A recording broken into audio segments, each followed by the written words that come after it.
Welcome back, listeners, to another episode of BizBlend, where business, leadership, and personal growth intersect.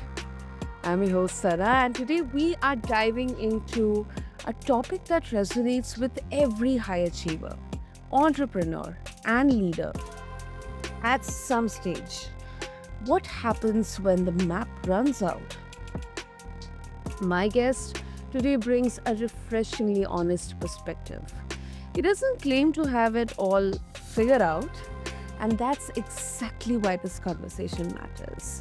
Having walked alongside countless next generation leaders, he helps individuals answer three of the most challenging questions: Who am I?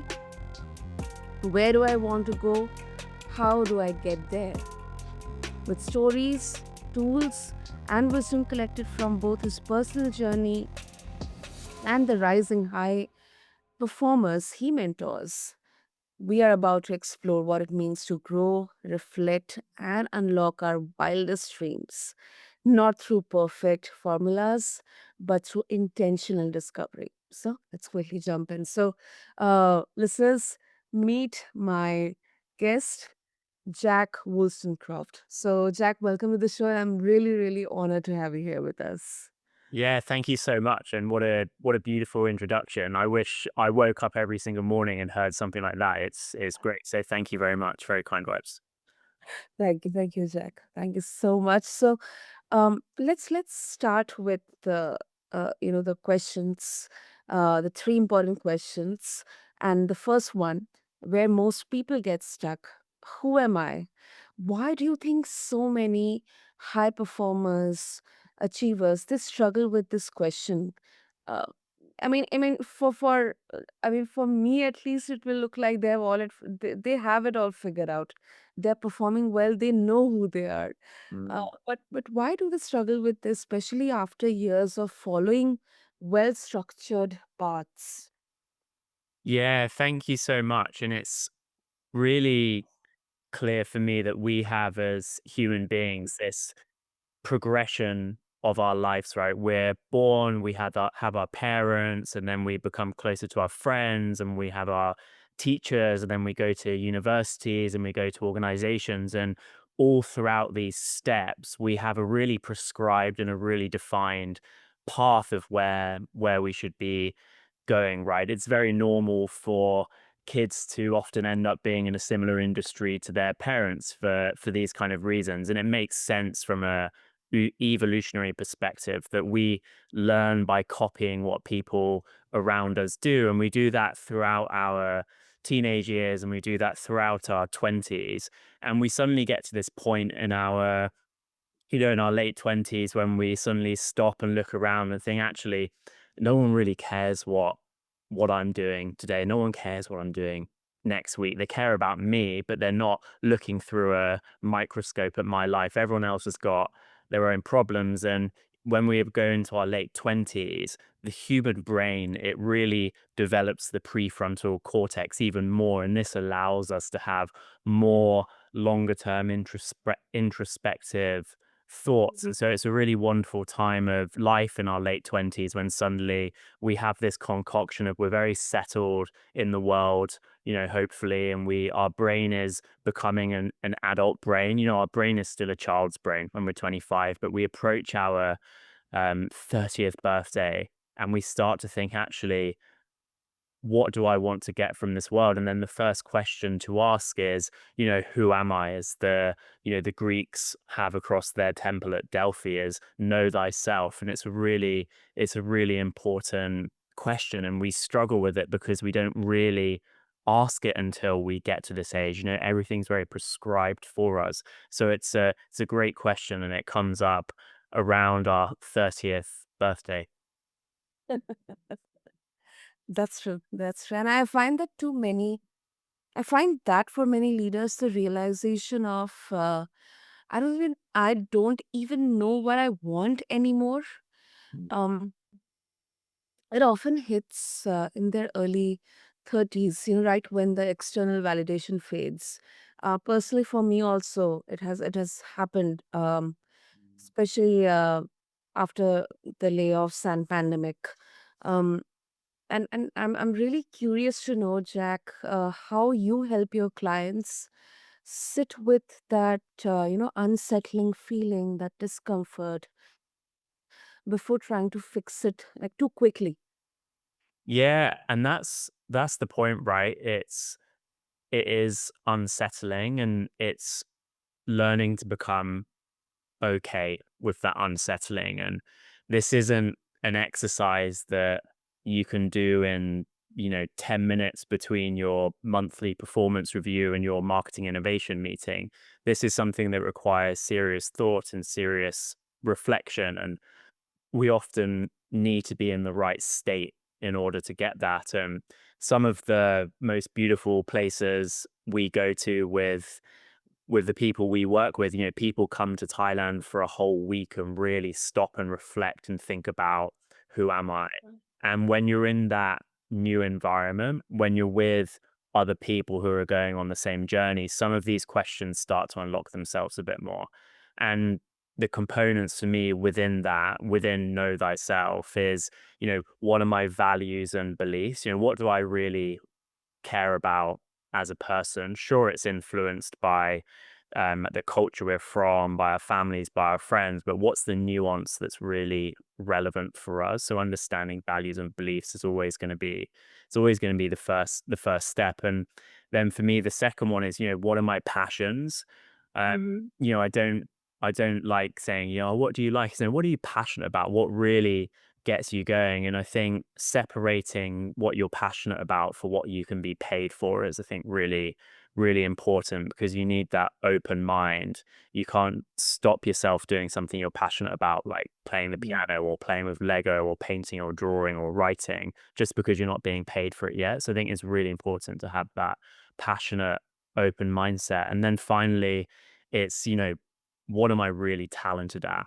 And I love talking about Will Gadara. So he founded 11 Madison Park, which was the world's best restaurant in 2017. It's in New York. He was the front of house, and he was partnered with an incredible chef. And he really wanted to change hospitality from white tablecloths and precision to just making people feel good in the restaurant. And one day he overheard a group of Europeans. They came to New York for some amazing food, and they went to all of these different restaurants, and they're at 11 Madison Park. It was the final stop on the trip, and he was helping to serve tables because it was a busy lunch service. And he overheard this table of Europeans talking, and they said, "Oh, we've had the best food imaginable on this trip, but Mhm. it's such a shame we didn't get to try a classic New York hot dog." There's ones that are served on the corner of the street, Yeah. the guy Mhm. in the little stall. And so he heard that, ran outside, went to his favorite hot dog stand, picked one up, and he took it back to the kitchen. He said, "Chef, you need to serve this to this table." And the chef looked at him like, "Are you joking? Like, we're serving Michelin star quality food here. We're not serving hot dogs from the street." And he said, "No, chef, this is really important to me. We need to do this." So the chef relented. He did it, sliced it up nicely, squirted some ketchup and mustard around the plate, brought it out to the diners just before their dessert course, and it would blew them away. It was the best place of food and the only place of food that they remembered from that whole trip. And so, this was a moment of brilliance. And what Will Gadara says, he's written that wonderful book, Unreasonable Hospitality. He says, miracles happen every day, but the greatest people have the wherewithal to remember it and to codify it and to repeat it with intention. So, we all have these moments when we have sparks of creativity and we really understand where our passions are and our beliefs are. I'm a massive believer in journaling and writing, because we are, Mhm. short-term memory is just that, right? It's short term. We need to find a way to codify all this knowledge about ourselves so we can actually go and say, right, here's what I believe in, here's what I'm good at, here's what I'm passionate about. How can I now go and repeat that with intention? How does this tie together to help me understand where do I want to go?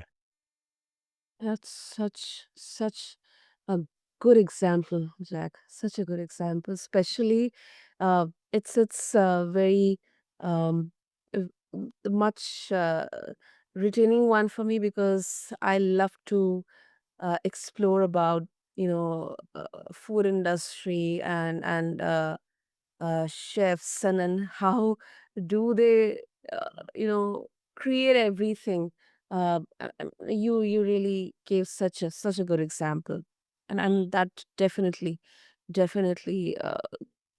gives out the essence of especially how journaling writing can actually help you at least cherish those memories and miracles, or maybe even a small achievement or something good that happened with you or you did.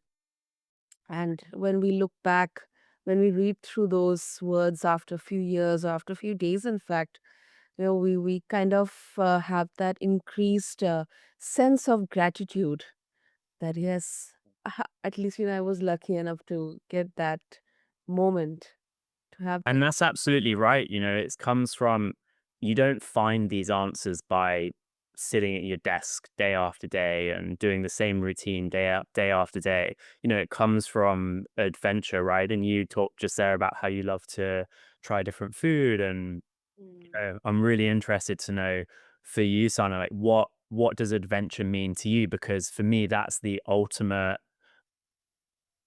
thing and the ultimate tool to support you in answering a lot of these questions. We don't get inspiration when we're sat doing the same thing every single day. We get inspiration when we go outside, we meet new people, we read That's books true. from people we disagree with. So I'm really curious to know from you as well, what does adventure mean to you? Because it means something different to everybody. Yeah, absolutely. So, um, two things. I mean, and two aspects. Number one, of course, um, I mean, it happens very rarely these days. Um, that something really good, is this happening, which probably I never ever expected, and then it helps me understand the good or the better part of life, that life isn't that bad, and it isn't that how people call it or see it with so negativity, that there's everything negative around you. It is not the case. It's rare, but it gives that glimmer of hope that there's still some positivity left. And before time runs out, I should definitely cherish the positive part of life. So that's the first thing. That's, to me, it's adventurous and it happens very rarely. Secondly, yeah, of course, I mean, meeting new people and learning from them, it gives once again that hope to me that I'm not doing everything wrong. I'm on the right path. It is just that I should be more um opening and welcoming to those challenges, those chances, those opportunities, and not be always you know, having that negative sense that, there's nothing left. This is what I'm going to do, and there's nothing left more for me. So to me, that is adventurous. It may be boring to someone else, but to me, it is. No, it's not boring. It's incredible, right? That's what it's all about. It's our life is immeasurably better than any king or queen or royalty or president that lived 30 plus years ago. Like, our life is really good, and we live in a really wonderful time in human history. I'm talking about us having this opportunity to talk on a podcast. Of course, there's people who are suffering at the moment, but for us that are fortunate enough to be doing what we're doing. And I love that you talked about hope, because hope requires action. You can be optimistic, but you can also be hopeful. Hopeful is having the belief that your actions can make a difference. And like you said, surrounding yourself with people and wonderful relationships, Yeah. that's where we grow, right? We're a very social. social animals, and that's where we get our inspiration. We get these different ideas about where we want to go in our life. That is true. That is true. That is true. Um, and Jack, you have worked with incredible young high performers, young and then high performers as well. So I'm really curious to know, um, have you noticed any kind of patterns in those who successfully unlock their wildest dream versus those who stay stuck? Is it like, they are very different, or maybe to some extent, they think the impossible to actually, unlock, or to actually, take action to achieve the wildest dream that they have? Yeah, great question, and you're right. I have the absolute privilege to work with. When I go into an organization, I'm working with the people that are already doing really well, and it's about how do we elevate them to become the future leaders of the business. So super privileged and fortunate to be able to spend my time with people who are looking at what's right with the world already. And some of the themes that I'm seeing across them, and I don't think this has changed throughout human history, but I think what's really relevant now is lots of them are amazing first principle thinkers. They're the first people to sit back and say, hang on, as soon as someone says, oh, but that's the way we've always done things, these Mhm, people are really eager to make change happen. They're deeply curious. They ask why, how's that done? And, a really cool part of first principle thinking is, breaking it down to its constituent parts, but it's having that deep curiosity for the source code. The greatest future leaders that I'm working with, they're deeply interested in the detail. Uh, mhm, they're not interested in sound bites. They're not interested in what's the one sentence summary of this that I can get from ChatGPT or from Instagram Reels or whatever it is. It's that's inspiring and that mhm, unlocks new things. But in order to make change happen, they're deeply curious about the detail, and they go to the source code. They go right down to the nuts and bolts of the challenges, and it opens up a world of opportunities for them. I think that's one. It's that first principle thinking. The second one is, and I love this one at the moment, is they're really good at oscillating, and they oscillate between stress and rest because stress plus rest equals growth. I think in the 21st century we have the really incorrect definition of what stress is. We equate stress with anxiety, whereas stress is a much broader term than that. Going to the gym, you're putting stress on your body, and no one would really say that's a bad thing unless you're injuring yourself. Learning a new language, you're putting stress on your mind. Creating new relationships, if you're an introvert, you're putting stress on yourself that way. So they have a really confident relationship with what stress is, and they have this ability to oscillate back to rest. They know that no longer are you successful by being the first person in the office and the last person to leave and holding up a medal to say I only had 3 hours sleep last night. They understand the importance of their physical capacity. So sleeping well, eating well, looking after their mind and their emotions, whether that's through meditation, exercise, socializing, whatever works for them. And they understand that they need to constantly move between these states of stress and rest. So that's the second one. I'd love to just stop there and get your reflections before I keep going. Well, I know for the fact that, especially, when I'm traveling, or I get the opportunity to interact with anyone, especially who are in their 20s or 30s, um, I I really get surprised, especially, the ones who are in their 20s. I mean, I interacted with one, I mean, she just graduated out of her college, and um, for her, I mean, when, we were interacting about what she is So she was traveling down to my city for an internship with a company, and I just asked her, what's your plan? What are you kind of how are you seeing your future? Her way, her I mean, it kind of looked like she's having it figured out. I mean, she is onto something, and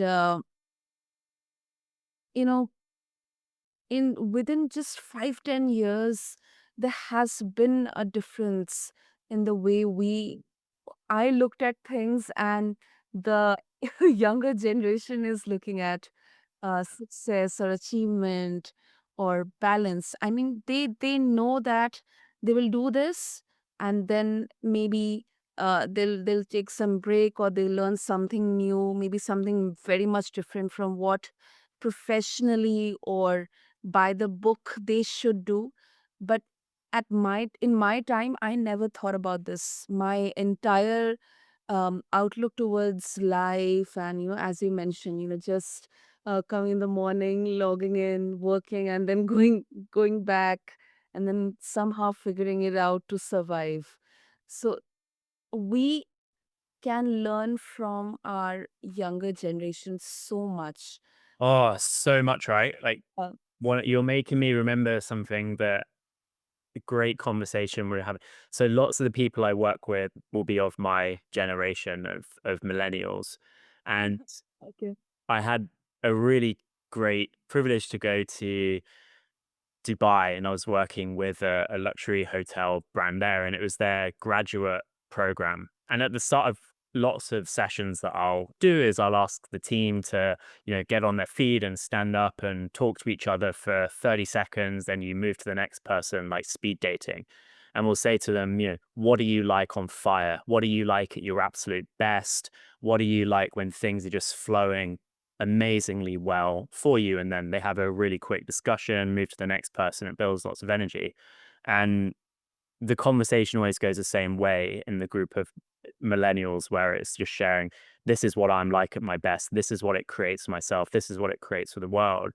And when I was working with these graduates who were all Gen Z, Mhm. they had an insight that no one had ever shared before, and they said, "Well, look, fire has the potential to create, but it also has the potential to destroy." And that for me was just a light bulb moment that the generation that I'm from and above, it's typically me first, and then Mm. I'll help the world.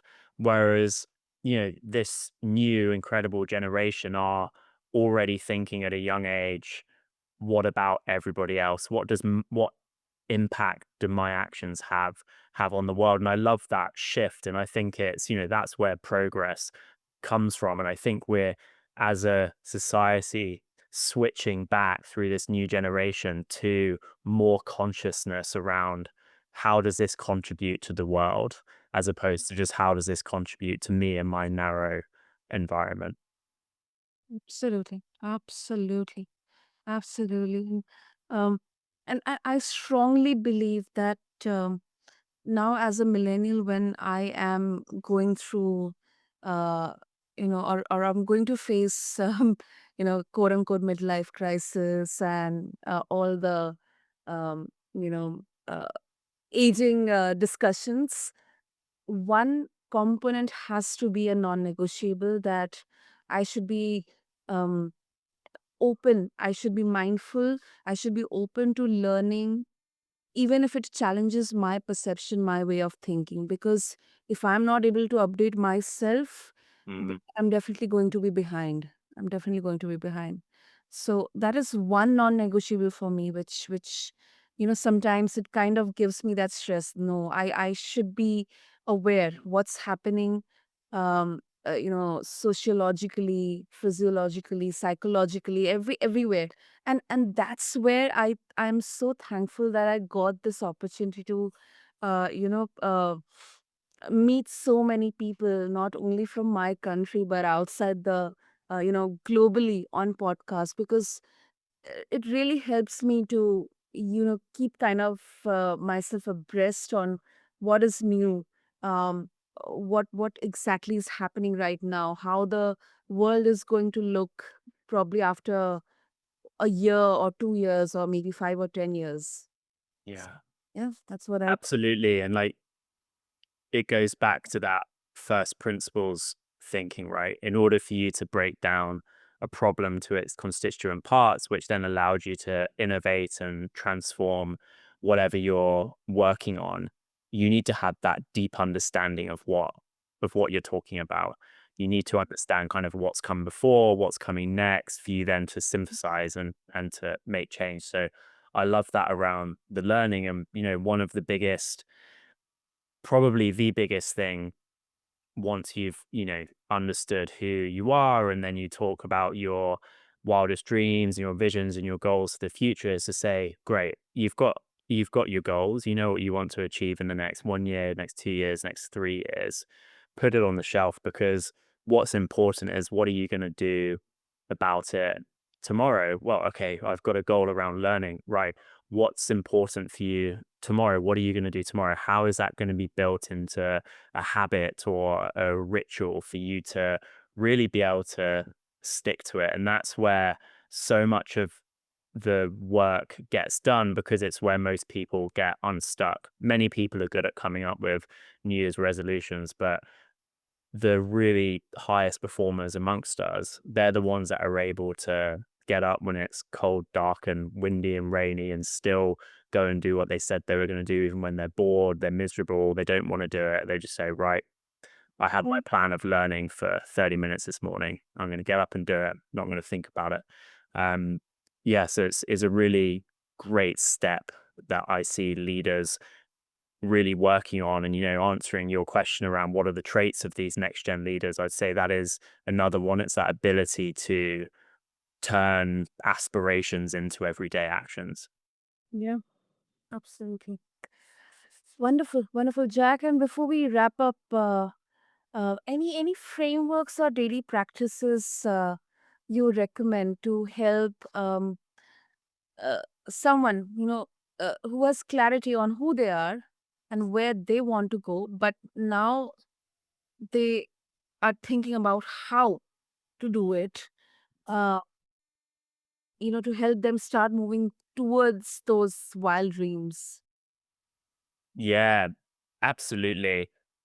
It really comes down to that ritual and that habit creation. And for me, I would say there's two things to it. One of the things people usually say, especially in the age we're living in, is if I was on my phone less, I'd be able to do more. I love that phrase. You can either be on your phone or you can change the world. You can't do both. And so getting off your phone is often a key habit to form to allow you to study for half an hour, let's say. And one tip I would say is keep it simple and make it emotional. So when you think about an app like Instagram or TikTok, they make it emotional and they make it simple. Emotional because you get the likes and the comments, boost your dopamine, you feel great. They keep it simple because while you open the app, you're on there immediately, you can engage right away. So how do we reverse that? How do we make it simple to not be on it? It's okay, maybe having a habit of when I get home and I take my shoes off, I put my phone in the shoe and I put the shoe in the cupboard. I'm off my phone. How do we make things emotional? It's about connecting back to our identity. He talks about know thyself, know your beliefs and your values. What type of person do I want to become? Okay, I want more of a exercise routine because looking after my body is going to allow me to go after my goals. So making it more emotional would be thinking, what type of person do I want to become? Who do I want to be? I want to be a fit, healthy father for my children, for example. And that's one way to make it emotional. It's really connecting to that emotion every day. So make it emotional and keep it simple. Definitely, definitely. Those some good ones, Jack. And if our listeners they would like to connect with you as well, what will be the best way? can connect with me on wildestdream.blog, so www.wildestdream.blog. And on there, you have my email, you have my TikTok, because most of my work is with Gen Z and millennials. So I love connecting with people on there. And you'll find my TikTok on there. It's also wildestdream.blog. Wonderful. I'll make sure to have all the links in the show notes. And Jack, this was such a powerful conversation. And I think what stands out most is the humility in acknowledging that none of us have it fully figured out. And yet, we do still have the tools, frameworks, and also experiences that can light the way for us as well as others. So, thank you so much. Thank you so much. Really great to talk to you. And for all the listeners out there, your next level of leadership isn't about having all the answers. It is about staying curious, reflective, and courageous enough to keep evolving. So, if this episode resonated with you, share it with someone navigating their own leadership journey. And as always, stay tuned for more such candid, unfiltered conversations here on BizBlend. Do make sure to connect with Jack and also subscribe and share this episode. This is your host, Sana, signing off. Thank you.